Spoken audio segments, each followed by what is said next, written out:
Saya ngerukyah dari jam 3 sampai datang waktu subuh, nggak beres-beres 15 orang gitu. Dan juga yang dianggap ustadz itu sebenarnya dukun juga.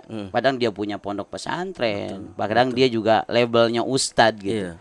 Padahal dia dukun. Dia duduk di sini sama saya, mau apa Pak datang ke sini? Saya bilang mau pinjaman goib katanya. Kan saya bingung kan, pinjaman goib. Dia pinjaman goib. Saya bilang pinjaman goib. Mahabatim. Siap. Wahid, Isnin, Salasa. Assalamualaikum warahmatullahi wabarakatuh. Alhamdulillah wassalatu wassalamu ala Rasulillah sallallahu alaihi wasallam. Selamat malam. Hari ini kita hadir di malam hari karena cuacanya juga sedang sejuk-sejuknya malam ini. Berada di markas dakwah di Pondok Pesantren Mahabbah ya, dan juga sama tim-tim Mahabbah semua. Bagaimana tim Mahabbah, sehat semuanya? Alhamdulillah. Hari ini kita ada tamu istimewa yang sangat menyeramkan. Makanya saya pakai bajunya hitam-hitam di hari ini ya. Baik, alhamdulillah kita sapa sahabat kita, ustadz kita yang luar biasa, masih muda tapi ilmunya luar biasa mumpuni ya. Oke, Kang Zikri Akbar. Siap. Assalamualaikum warahmatullahi wabarakatuh. Sehat, Kang Zikri. Alhamdulillah.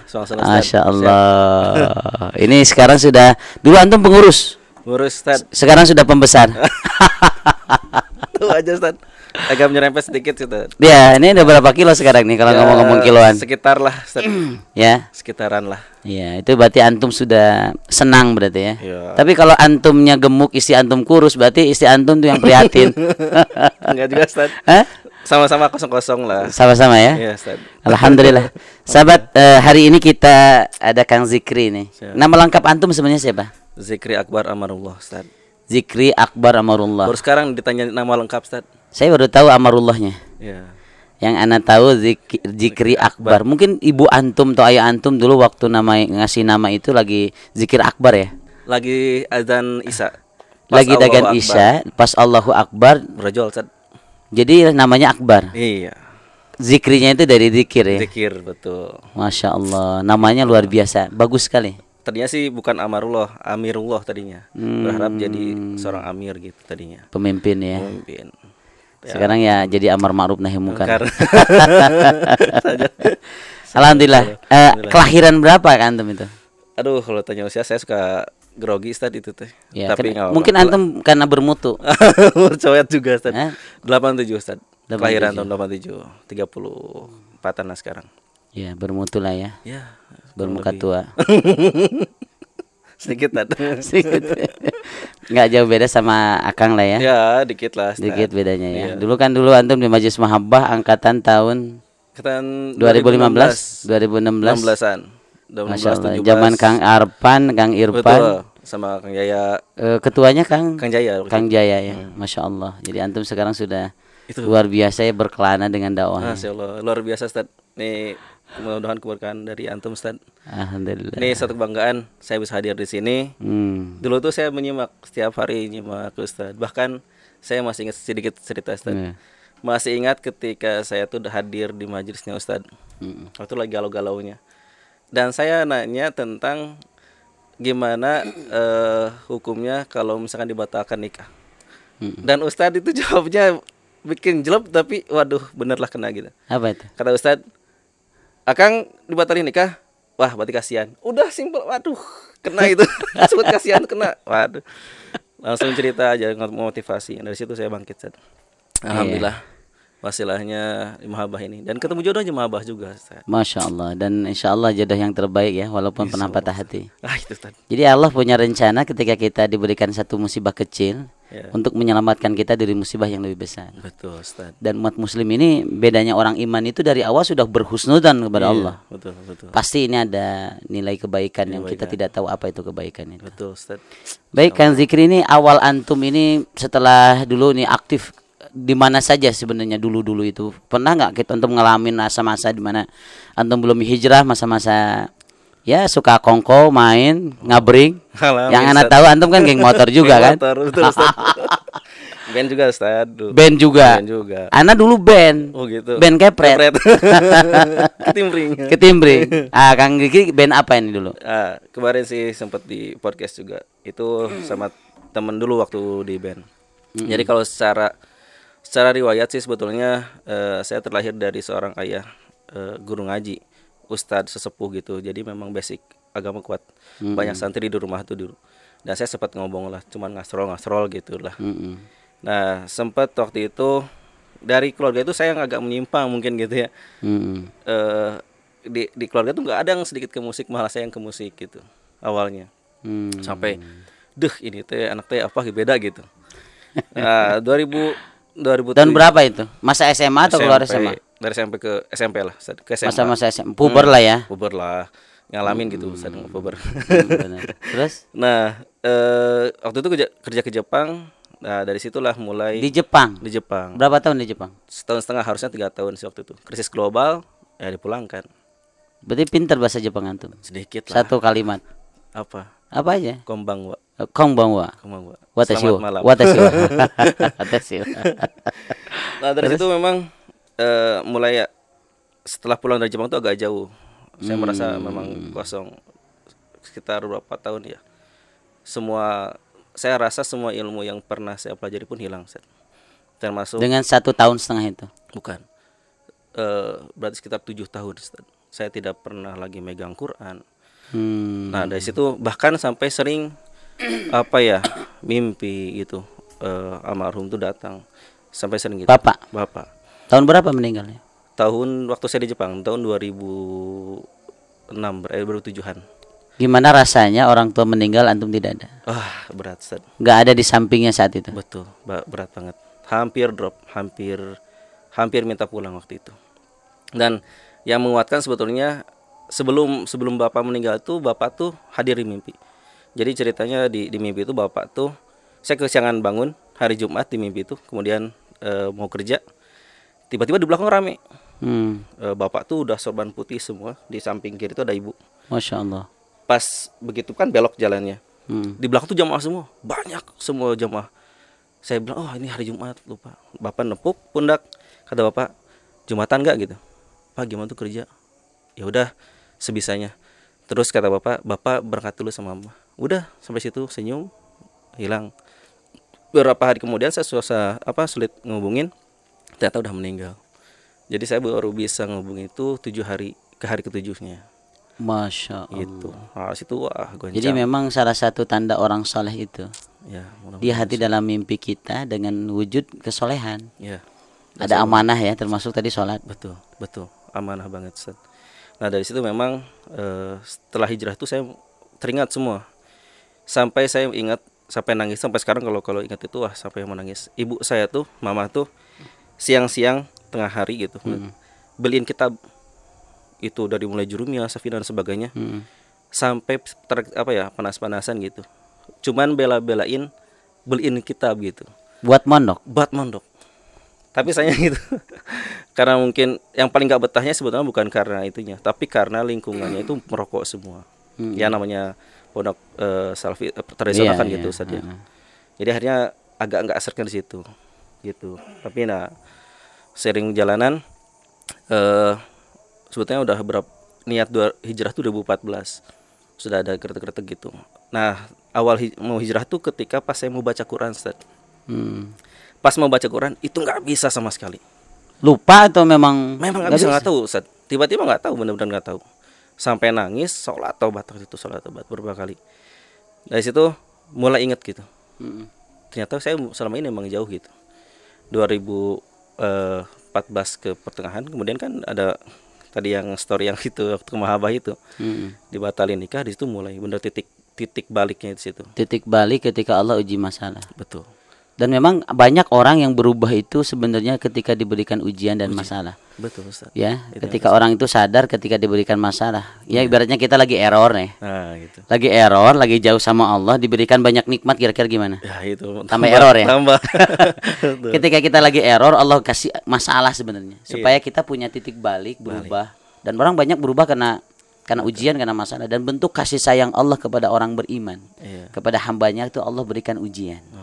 Kenapa? Supaya dia lagi kembali kepada Allah, jalannya kembali kepada Allah. Dan antum baru ngerasakan itu setelah hijrah kan? Bahwa ternyata tidak jadi nikah itu adalah bentuk pertolongan. Betul, Ustaz. Itu. Nah, itu kata-kata yang saya ingat tuh dari Ustaz itu.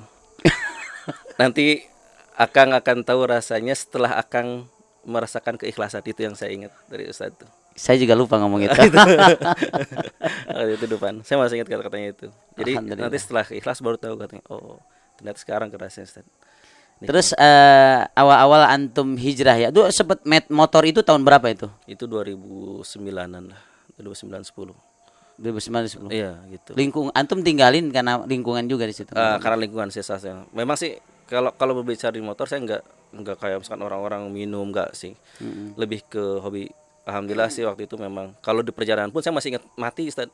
Kadang melipir dulu gitu, enggak apa-apa ketinggalan gitu, melipir dulu ya buat sholatullah gitu, khawatir. Di situ sebetulnya udah ada udah ada keinginan, cuman ya belum, mungkin hidayah itu belum diambil. Makanya ada hidayah, ada taufik. Ya itu. Hidayah itu sebenarnya udah muncul sejak bapak itu datang dalam mimpi. Itu hidayah. Iya. Cuman taufik itu kan melangkah dari hidayah itu kan. Betul. Melangkah ke masjid, melangkah ke tempat orang-orang saleh, melangkah untuk bertaubat, itu namanya taufik. Betul. Nah, taufik ini yang memang kadang orang punya hidayah tapi nggak bisa punya taufik. Iya. Makanya ada Taufik Hidayat kan, pemain bulu tangkis. Oke. Terus di situ sekarang kan antum dikenal dengan Bah Odik nih. Iya. Itu Bah Odik itu ceritanya di mana itu nggak mau? Dik itu dari Dikri gitu. Betul. Jadi Odik. Odik itu Om Dik. Oh, Om Dik. Ya, Abah itu karena ponakan saya punya anak. Berarti kan jadi cucu. Ya dong. Nah, ponakan ini tuh si cucu ini saya suruh panggil Abah. Yeah. Sedangkan ponakan-ponakan semua manggil Om Dik. Karena mungkin jadi kecampur kagok gitu. Jadi Bah Odik kita Bah Odik gitu. Ana juga pikir-pikir itu Bah Odik itu apa? Gitu. Saya dulu kan ada di Sukabumi itu ada keripik sehi. Itu saya nanya itu sehi itu apa? Ternyata sehi itu sepeda hidung. Sepeda hidung ya, dulu bapaknya itu jualan keripik pakai sehi, sepeda hidung, jadi sehi namanya. Jadi setiap nama itu kan ada makna ya, Pak Odik. Yang saya tahu kan dulu antum mengawali itu di daerah Sukaraja sana ya. Ya, Ciau Gang Samsi itu. Gang Samsi. Awal-awal bikin mie sampai juga sempat di Selamat. Ya, di Selamat dulu sih, baru ke situ. Oh, Selamat baru ke Ciau kan. Iya, gitu. Lalulah sekarang udah. Sekarang di Sriwidari. Bagaimana lika-liku antum bisnis di situ? Luar biasa Ustaz. Ternyata benar kalau yang namanya bisnis itu yang paling utama itu mental. Betul, mental. Yang tanpa mental dia jatuh Ustaz. Karena mengalami masa titik-titik di mana kita ngerasain berat gitu ya. Betul. Mau bertahan atau mau tutup. Gitu. Saya sampai kemarin itu diposting lagi. Bangkit atau tinggal nama gitu. Gitu sampai ya. Seperti itu ya. Itu karena memang waktu itu kita break sudah selesai gitu. Sebelum dapat tempat yang Sriwidari ini. Gitu. Izin Allah alhamdulillah Ustaz Dedi kasih kabar. Ya udah kita join gitu. Alhamdulillah sampai sekarang Ustaz.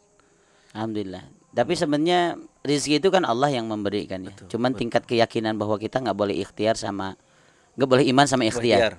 Iman ikhtiar maksimal, bukan ikhtiar maksimal. Iya. Kalau kita modalnya ikhtiar maksimal nggak pakai iman. Iya. Endingnya ragu, awalnya ragu, endingnya putus asa. Betul.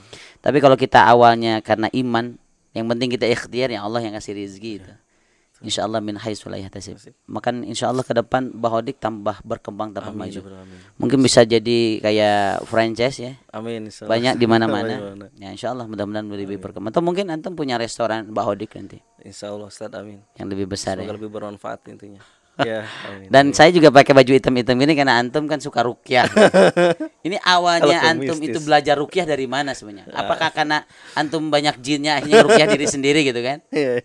Kalau awalnya sebetulnya sih karena terjerumus nggak sengaja. Tadi karena galau. Karena galau. Ya, saya cari psikiater. Kemudian dikasih tahu sama teman itu nggak sehari ngapain psikiater gitu. Udahlah mending di ruqyah. Saya bilang ruqyah kan saya nggak punya izin gitu, nggak ada gejala izin gitu. Tapi waktu itu antum masih pakai sering celana jin kan?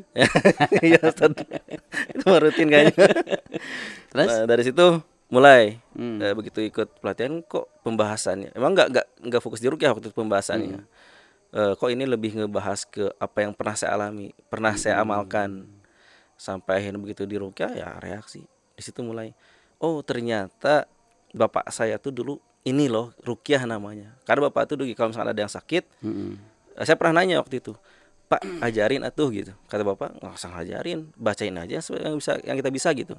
Misalnya Al-Fatihah, sok minta sama Allah. Ya perkara semua tidak ada ilmu khusus. Iya gitu. Kalau perkara semua atau enggak ya Itu mah urusan Allah gitu. Yang penting modalnya tauhid kan? Betul. Modalnya keyakinan. Tauhid kepada Allah itu aja kalau ruqyah. Nah, Karena dulu saya jadi tim ruqyah juga. Iya, Ustaz ya. Tahun Saya pernah diingetin tuh. 2000 berapa ya? Zaman bujang lah. Zaman bujang juga udah menikah juga sempat ruqyah, cuma saya kapoknya itu. Iya. Jadi ada buku itu dulu Buku itu. karangan Kiai Haji Saiful Islam Mubarak itu. Jin apa? Kiai ngeruqyah, jin berakting. Nah, itu kan. Ternyata betul, Ustaz. Jadi ketika saya sering ngeruqyah itu, tiba-tiba tetangga kesurupan gitu. Sempat saya ngaji itu di Kumuning waktu itu. Jam 2 malam, SMA 2. Acara jurid malam lah, siswa-siswa baru. Muhasabah, Ustaz. Pas muhasabah itu selesai sekitar jam 3, kan pada nangis tuh anak-anak. Udah beres nangis, ini nangis nggak beres-beres. Ternyata kurang lebih 15 orang yang kesurupan. Masya Allah. Saya ngeruqyah dari jam 3 sampai datang waktu subuh nggak beres-beres 15 orang gitu. Satu-satu kan ngeruqyah. Satu di ruqyah beres, sampai beres sholat subuh itu jam 5:30 lah. Masih sisa 1 orang. Capeknya itulah lah. Disitulah saya berhenti meruqyah. Akhirnya adalah spesialisasi lahir namanya, ada ruqyah center, ada rehab hati. Nah, sebenarnya kan sekarang di masyarakat nih beda-beda tipis ya. Orang mengatakan ya syariat. Ya, betul. Ada istilah syariat. Syariat kita. Kalau menurut antum tuh di rehab hati tuh memahami makna syariat itu seperti apa sih? Simpelnya seperti ini. Silahkan bersyariat karena menjalankan syariat, tapi selama tidak mengandung kesyirikan. Sederhananya itu. Jadi kan gini, kadang-kadang kita mah bercampur katanya itu. Kayak gini. Di masyarakat itu berkembang syariat mah kemana we, yang ikhtiar itu kemana aja. Karena hakikatnya Allah gitu. Betul, akhirnya orang ini tadi mengimani ikhtiarnya. Memaksimalkan ikhtiar sampai misalkan ke dukun pun karena bagian daripada ikhtiar. Tapi begitu misalkan selesai tetap mengatasnamakan Allah, betul sebetulnya, cuman kan secara prakteknya gitu tadinya kan ke dukun gitu. Nah ini akhirnya selalu bercampur dengan kata syariat ini tuh, akhirnya ke dukun pun dibilang syariat. Jadi ke dukun pun dianggapnya syariat. Walaupun memang sekarang dukun ini kan dibagi 2 ya. Ya al-kahanul aswad, ada al-kahanul abyad, ada dukun hitam dan dukun putih. Nah, dukun hitam nih. Aduh, salah kostum. Salah kostum ya, dukun hitam. Antum dukunnya biru. Kan darah biru Ustaz. Ya, ini kan dukun ini sebenarnya persepsi di masyarakat ini ada dukun, ada ustad. Kadang juga yang dianggap ustad itu sebenarnya dukun juga. Kadang dia punya pondok pesantren, kadang dia juga labelnya ustad gitu. Padahal dia dukun. Betul. Apa yang membedakan antara dukun yang dukun dengan dukun ustad gitu ya, dengan dukun yang hitam? Banyakan sih mayoritas memang tadi Ustaz, betul. Nggak ada yang sekarang berpakaian dukun. Semua itu sekarang mengatasnamakan ustad. Bahkan di pondok pesantren, yang saya pahami, yang sering saya ketemukan di perjalanan ini, mayoritas itu mereka selalu memberikan sesuatu yang di luar syariat. Contoh misalkan ibu nanti kalau misalnya mau sembuh, sembelihlah kambing ini, kambing hitam, atau misalkan ayam hitam, atau amalkan jimat ini simpan di dompet untuk penjagaan dan sebagainya. Lah kita kalau meminta penjagaan ke siapa gitu, bukan ke Allah. Sedangkan Allah sudah jamin misalkan dengan ayat kursi atau semisalnya gitu. Ini kan malah disuruh misalkan, oh ini saya nanti tanamkan jin khodam untuk penjagaan. Bahkan yang berkembang itu kan akhirnya sampai berbicara bahwa ini yang kita suruh adalah malaikat. Itulah. Loh kok malaikat disuruh sama kita gitu istilahnya. Jadi udah luar biasa kemusyrikannya. Luar biasa, Ustaz. Dan sekarang itu kan membendakan sesuatu ya. Iya. Jadi menganggap bahwa benda ini sebagai syariat yang punya kekuatan. Betul. Dengan amsal atau tamsilnya misalkan seperti Nabi Musa yang punya tongkat. Nah, itu. Yang membelah lautan dan sebagainya. Padahal saya sendiri sering melihat tongkat itu, Kang. Kang di Istana Topkapi di Turki ada tongkat Nabi Musa, tingginya sekitar 1,20 meter lah. Nah, atasnya cagak dan bentuknya coklat. Saya yakin kalau tongkat itu sekarang dipukulkan ke laut nggak akan belah tuh laut. Karena yang belah itu laut bukan tongkat, tapi Allah dengan mukjizat yang diberikan kepada seorang rasul gitu. Nah, kita selalu mentamsilkan kepada sebuah benda bahwa benda itu punya kekuatan. Nah, ini yang disebut dengan kemusyrikan. Yang kedua, mungkin tadi ya Kang ya, dalam Quran itu kan surah jin ya, ayat 6 ya. Ayat 6. Wa annahu kana rijalun minal ins ya'uduna birijali minal jin fazaduhum rahaqa. Jadi memang ada antara laki-laki golongan manusia yang meminta ya'uduna kan, meminta perlindungan kepada laki-laki di antara jin. Nah, sekarang kan jin-jin ini nih, walaupun gudangnya di Cihamplas. Ya, itu celana jin kan. Nah, sekarang jin-jin ini sebenarnya kadar kita berhubungan dengan jin itu sebatas apa sih? Maksudnya gimana, Ustaz? Ya, yang dibolehkan secara syariat. Ya, kalau yang saya pahami sih untuk orang awam ya udah, gue udah nggak usah ikut-ikutan. Tidak boleh berhubungan dengan jin, tidak boleh berinteraksi, tidak boleh meminta sama sekali. Sama sekali. Ya, dia kita gitu. Betul. Karena kita kan baru-baru ngurusin jin gitu, sendiri aja udah susah gitu. Ini yang anehnya gitu. Ini beberapa bulan yang lalu, Kang. Ada yang datang ke sini orang Jakarta 2 orang. Ternyata dia tersesat. Gitu. Tersesat dia. Mau ke Ustadz Dede katanya. Mau tukang ojek di depan tuh dibawa ke sini. Dia duduk di sini sama saya, mau apa Pak datang ke sini? Saya bilang mau pinjaman goib katanya. Kan saya bingung, Kang. Pinjaman goib.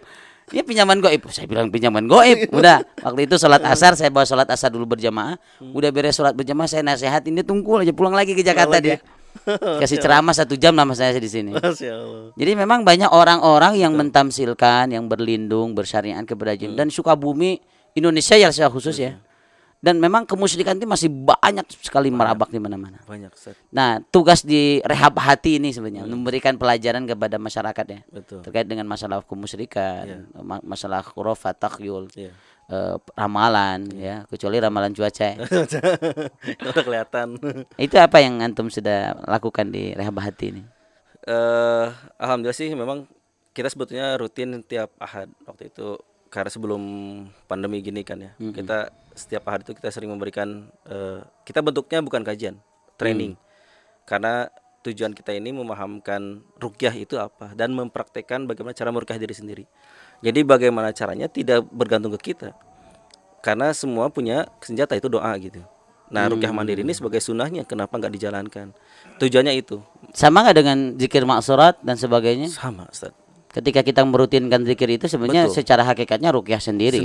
Betul. Intinya ketika tauhid kita mantap, ibadah kita pun kuat, secara otomatis itu sebenarnya tameng kita untuk berbagai macam ruqyah. Betul. Karena Ustadz ini berapa kali pernah di apa ya, nggak tahu santet, nggak tahu teluh lah ya. Jadi ketika di Masjid Agung itu awal-awal Ustadz masuk ke Masjid Agung ya. Itu pulang dari masjid itu di gagang pintu itu udah ada isim tuh, pakai kain ya, diikat, ada menyannya, ada apanya, kiri kanan itu. Karena kita kan nggak yakin dengan hal yang beginian, saya buang aja, nggak ada apa-apa. Alhamdulillah. Ya. Iya. Gitu. Mimpi nggak, tidur juga nyenyak juga. Jadi modalnya satu, keyakinan pada Allah, tauhid yang kuat, dan iman juga dijaga ya, supaya tameng kita dan kita tidak juga berlindung kepada orang-orang yang dalam tanda kutip ya dukun itu. Iya, betul. Makanya di kita tuh konsepnya lebih ke tazkiyatun nufus. Kita tidak serta-merta hanya meruqyah, enggak. Bahkan kita jarang meruqyahnya sebetulnya. Lebih ke tazkiyatun nufus. Pensucian jiwanya supaya dia kembali kepada Allah. Betul. Karena kan gini, kebanyakan mereka sakit yang sering difokuskan itu ke obat, bukan ke taubat. Betul enggak? Benar. Sedangkan yang namanya sakit itu leburkannya tobat. Dosa kan? Berarti banyak dosa nih. Jadi bukan obat tapi tobat. Dan obatnya tobat. Betul. Karena saya pengalaman ada orang Arab, Ustaz, tiba-tiba datang, saya kaget. Aduh, begitu ngobrol-ngobrol, ada tarjimnya juga sih anaknya. Saya bilang kenapa saya minta ke saya, kan Bapak ini lebih paham lah gitu. Dia bilang di kita itu tidak serta-merta langsung ke medis. Saya sudah melaksanakan sholat 2 rakaat, saya sudah baca Quran, saya sudah minum herbal, dan saya sudah meruqyah diri sendiri, tapi masih belum sembuh. Akhirnya saya minta doa sekarang. Katanya gitu, Ustaz.